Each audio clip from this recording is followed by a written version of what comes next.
Hello, everyone. This is Dr. Pete, and I got a call about a fellow professor who was talking about grading, and it's one of those things where there's so many topics to talk about with that, but lightly touching on a few. When grading assignments, it's you just have to come up with the understanding it's subjective, okay? And you can make every effort to make it less subjective. You can say you can do X, Y, Z, and if you do X, Y, Z, you get these points, and even then it's subjective, unless it's like the army, like, okay, tie a knot, you're a go, 100%. Now tie this knot, there you go. Shoot this round here, there you go. Hit the target. Those are very objective, meaning they lack subjectivity or what your opinion is. So that can be done. You can try to do it with, say, multiple choice and things like that, and that reduces the arguments later. Very few people will argue with multiple choice or fill in the blank, especially when it's taken from the book. Essays, for example, would be more subjective. Now, some schools are moving to the rubric and they love using rubrics as if it makes it objective. It makes it look objective, but you have to put the numbers in, which of course becomes subjective. So, administrators that are being honest will tell you that using rubrics help to outline what needs to be done, expectations. It can make it a little robotic and a little limited. You can only say so much in an assignment, and then you start getting checklist effect. But at the end of the day, it reduces the complaints when it comes to grading. And that's really what's going on with the rubrics. Having said that, when you're in the classroom teaching, there comes a point where I don't like to make hard line decisions like, well, sorry, you didn't do this.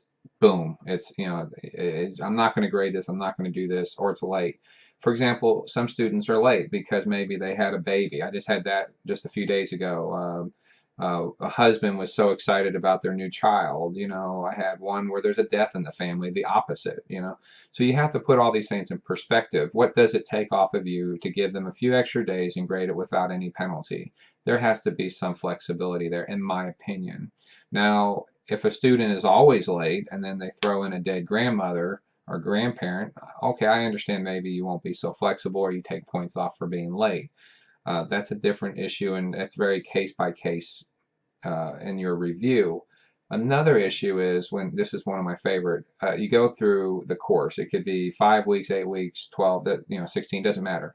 And then the last week, a student will say, "Why I want to redo these assignments," and you're like, "Why do you want to do those assignments? How did you pick that?" And they go, "Oh, well, I want to go from a 59 to a D, or go to the next letter grade, but I need to redo all these assignments in order to get there."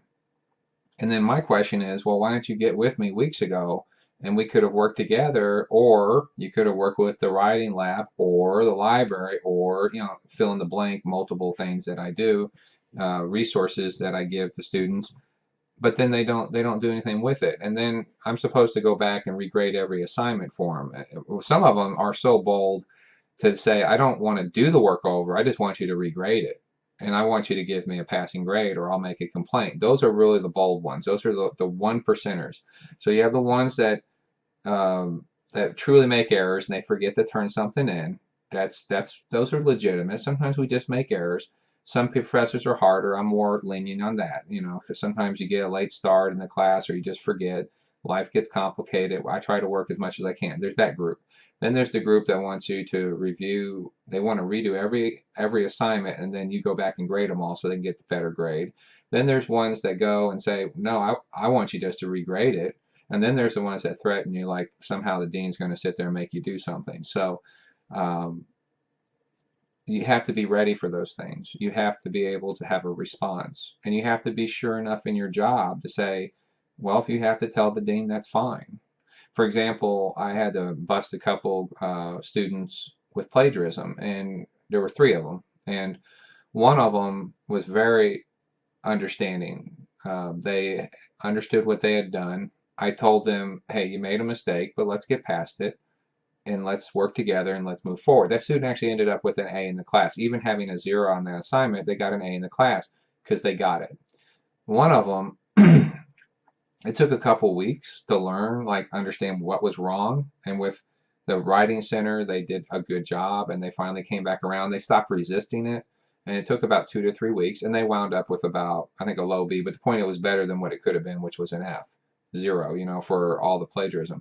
So that's something you got to figure out if you're going to work with them or not. Then there was the third one. She threw down and went to the dean, and I'm like, that's fine. And say hello to the dean for me. And on top of that, I'll tell the dean the same thing, just like any professor should, and any dean should tell professors. They plagiarized. I tried to work with them. They didn't want to work with me. And now they want you to tell me to put a better grade in, even though they plagiarized. Any dean worth their salt will never tell a professor, you change the grade even though that student plagiarized. That's low rent. Okay, let's just put that out there. That's low rent. So as a professor, you may want to think about teaching somewhere else if you have a dean tell you plagiarism is really not that important, and they tell you that by saying to update a grade. I've had that happen, by the way, and I won't tell you what school that was, but they're out of business now, rightfully so, and they deserve every bit of that. Because when students are allowed to cheat, just like what if I was a professor and I cheated and kind of just gave grades but not really read the work? That would be the same thing. I should be fired. So it goes both ways. But another thing too with professors are, be careful about taking work later, because at the end of the semester you may go from a regular week of grading to being swamped. Like I've had it where I've had students turn in 8 weeks worth of work, or try to turn in 16 weeks worth of work. What do you want me to do with that? I mean, one, there's no feedback that's worth anything because you're not going to read it. And then you're going to read the feedback, if you do, just to try to say, well, I'm going to argue about my grade and the lack of feedback. That's my favorite one. Okay. Well, you didn't care enough to do the work all the semester, but now you care to get quality feedback. And then there's arguments about the grades. And it's like, why put up with that? So there comes a point where you just have to say, there are exceptions to any rule for the most part, but you have to say when those exceptions are. And you have to be able to say, no, I'm not going to do that. And it's not about customer service. It's just about you learning to turn things in on time. Or if midway through the class I say you need to look back and check on things, make sure that you've turned everything in, everything's graded, and then 8 weeks later you come back and say, well, I didn't do this with week 2. It's like, well, what did you do at week 4? Obviously you didn't do what I asked.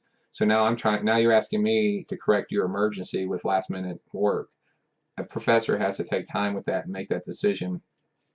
Do they have time? Can they give that support? And even if they want to give that support, because there's so many students that are on time or relatively on time, and they want that support, need that support, especially at the end of the semester. Be very careful about taking work again in order to regrade it multiple times. That's not a good practice. So, but anyways, that's a good topic. It kind of went in a lot of different directions, but if you can, always feel free to drop me a line. I'll be more than happy to pursue any topic and give you at least my insight, whatever it's worth. I appreciate it, and thank you very much.